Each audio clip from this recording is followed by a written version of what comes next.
Hello, this is Jacob Jenkins reporting a story about a kid who have every intention of becoming a detective. Now be warned, this may have some offensive material that's not appropriate for kids under 13. So here we go. Once there was a Salvadorian boy named Max who had every intention of becoming a police officer. He was police officer. He loves playing cops and robbers. First, he's 12 years old and his favorite football team is the Atlanta Falcons.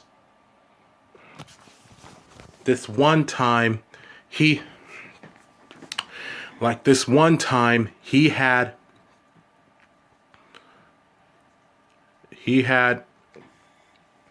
was playing cops and robbers with his friends. He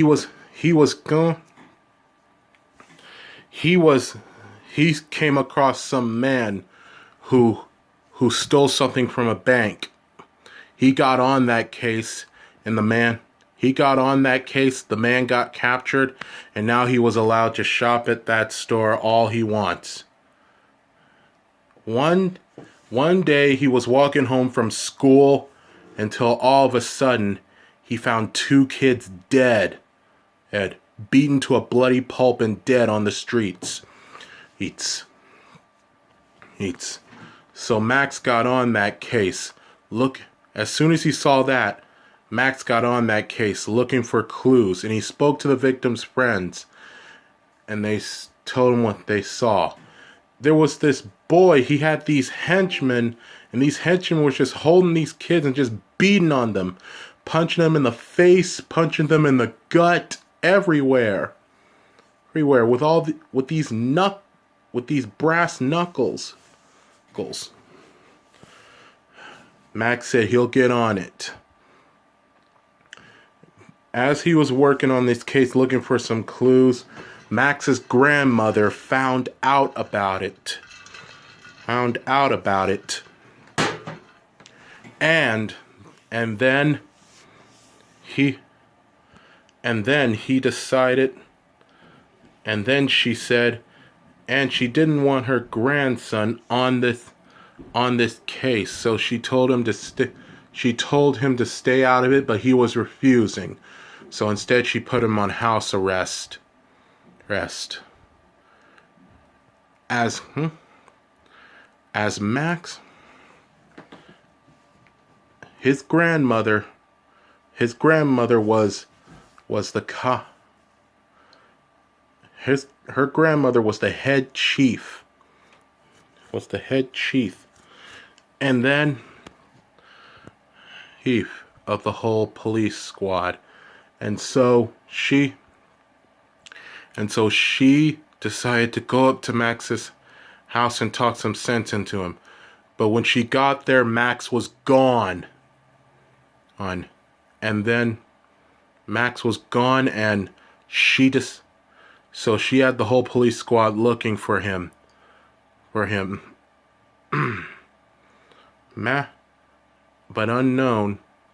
But unknown to the grandmother, Max was just looking for some clues, trying to find out who the murderer was.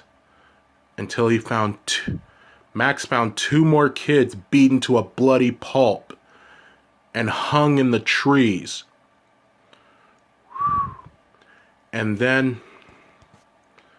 So Max kicked this up a notch, started looking for some clues and looking for that boy and his henchmen.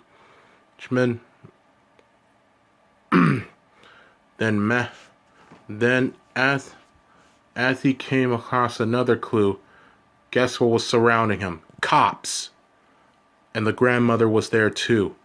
And so the grandmother dragged him back home and put him back on house arrest. He put some kind of thing on his leg.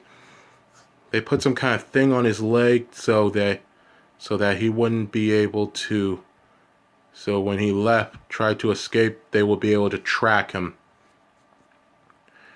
And then all of a sudden, as the grandma was going back to talk some sense into Max, she saw in the corner 3 more kids dead. 3 more kids dead and hanging in the trees. The grandma looked in horror. It was where she was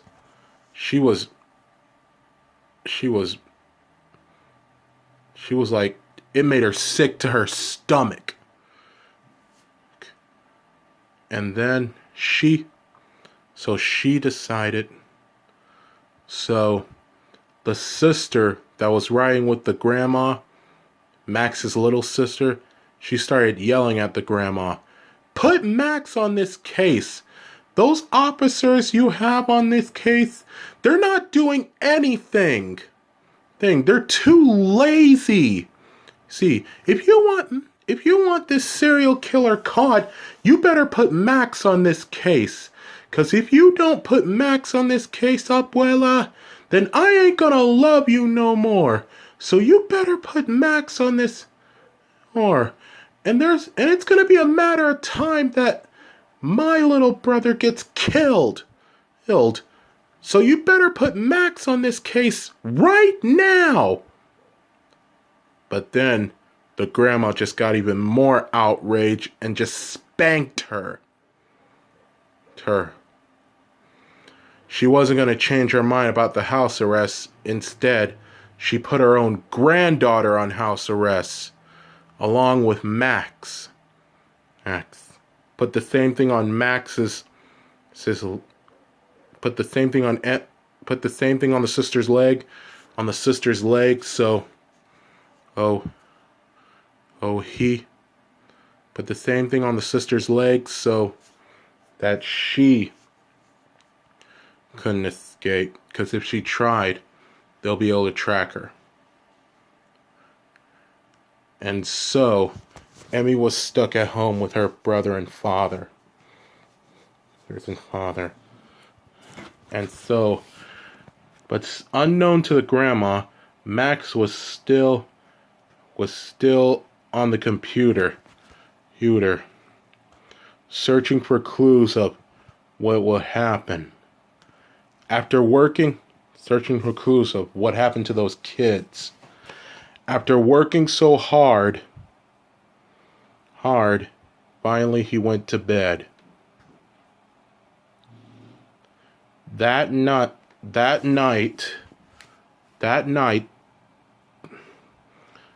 he woke up at the middle of the night to check on his little brother.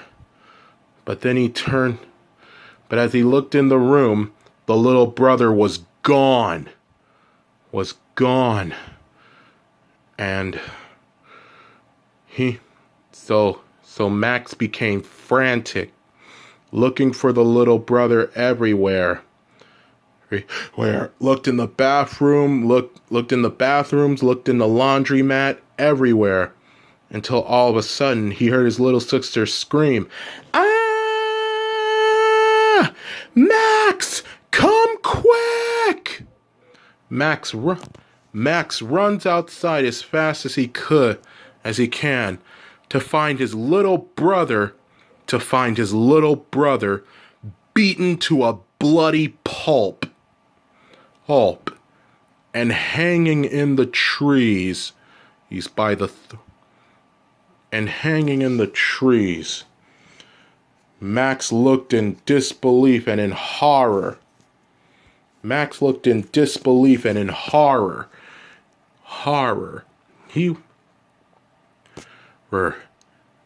then and has a message.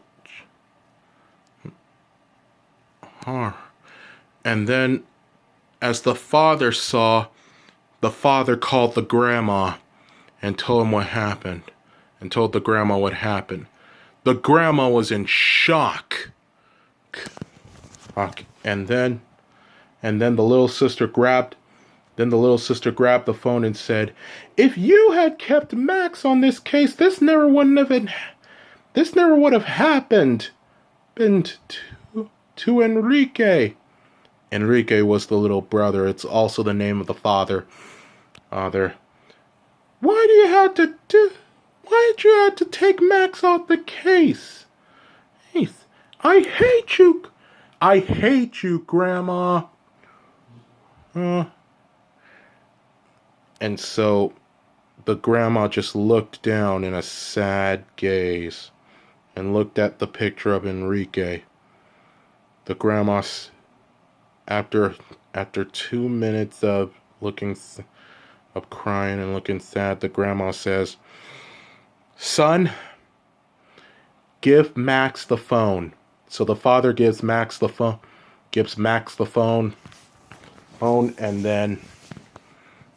and then Max says, "What, Grandma?"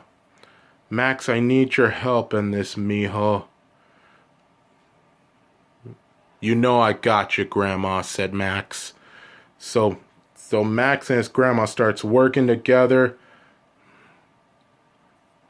As Max and his grandma were working together, Max's grandma told him this. "This has gotten way out of hand and your sister hates me now. So we really need to kick this up a notch." "You got it, Grandma." So Max and his grandma and Max's friend named Nina starts kicking it up a notch. Starts looking for more clues. Starts looking for more clues and starts looking for some more clues and following the tracks and everything until all of a sudden he came across one of the murderer's henchmen. Max's grandma grabs him and puts some sort of shocking thing around his neck. Tell us where the they start questioning him, but tell us where the murderer is. They start questioning him, but when the henchman wouldn't answer, Max just starts shocking him, and the murderer says, "You stop! You can stop now." "Tell us who the murderer is now," said Max in a scary voice. Then, so they told him who the murderer is. It was Miguel Rivera. It was Miguel Rivera.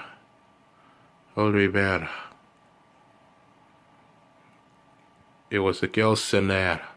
It was Miguel Nicera. "Where is he?" asked Max.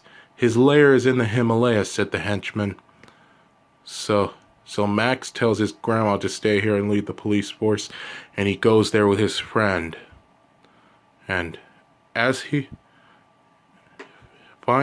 rides there in the Himalayas, and then all of a sudden Max and his friend Nina tries to sneak in.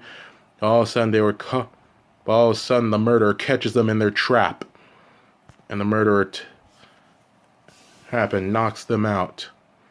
The murderer tells his story. Max and his friend Nina wakes up to find out they were chained above sharks. What? Why did you? And then they see the murderer.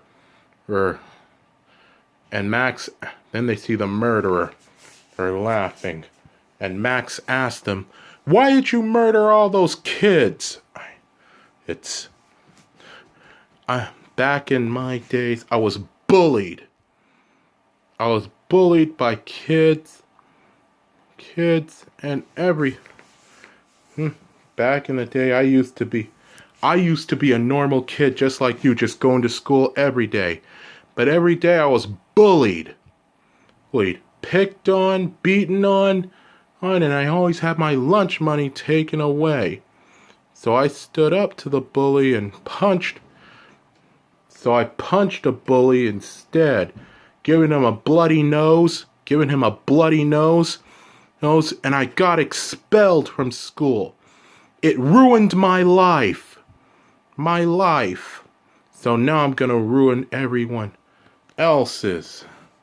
So now I'm gonna make everyone else's lives easier by killing every bully around the world. Nobody will suffer. So he pushes some button, slowly lowering in the chains and slowly lowering the chains down into the shark's pen, and then he leaves. All of a sudden, and as unknown to the criminal, Max had some sort of laser pen. He gets the laser pen out and cuts his friend loose. And then also unknown to Miguel, he also put a homing stick pin on him. It was me.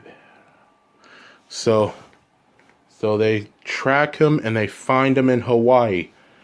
So they track him and realize that he was in Hawaii trying to beat up a bully girl in Hawaii. And so the bully, so they get there, they follow the tracker and they get there in the nick of time before Roberto even tries to beat him up. And Roberto was about to beat up the bully girl until Max jumps in them in the nick of time. Hey!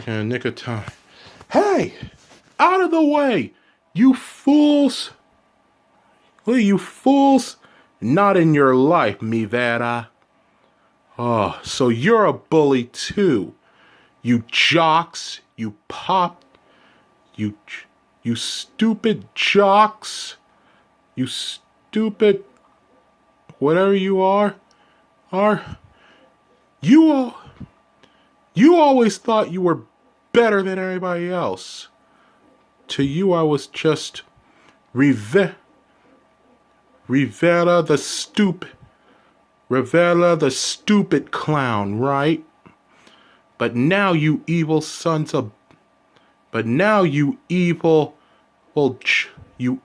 people are gonna get what's coming to you.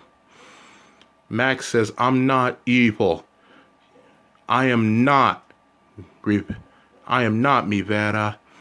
You see, we were just kids back then. We were scared and lonely, and we took it out on each other. But you suffer through that, and it gets better.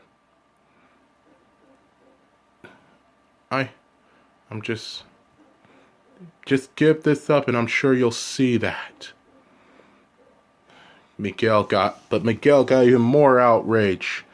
Nothing's ever gonna get better for me, he said. Not ever. And a fight breaks out. But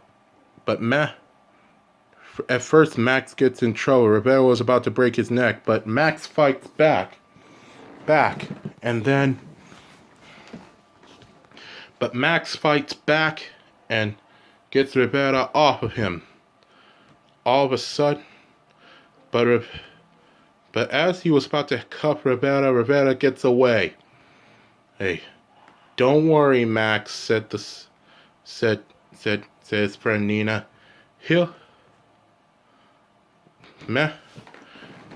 Don't worry, Max, said Nina.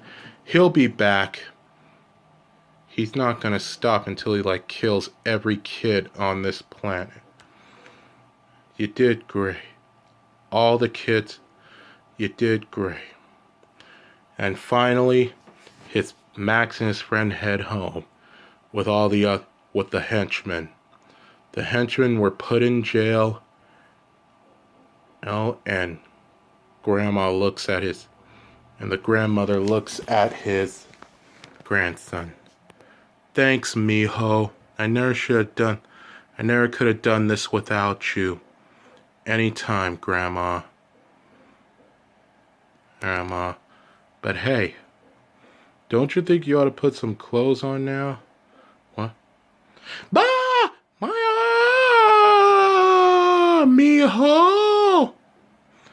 everyone burst out laughing. Bing, bing. And Max goes outside and looks up at a constellation of his little brother, smiling down on him from heaven. And he sees and that is the story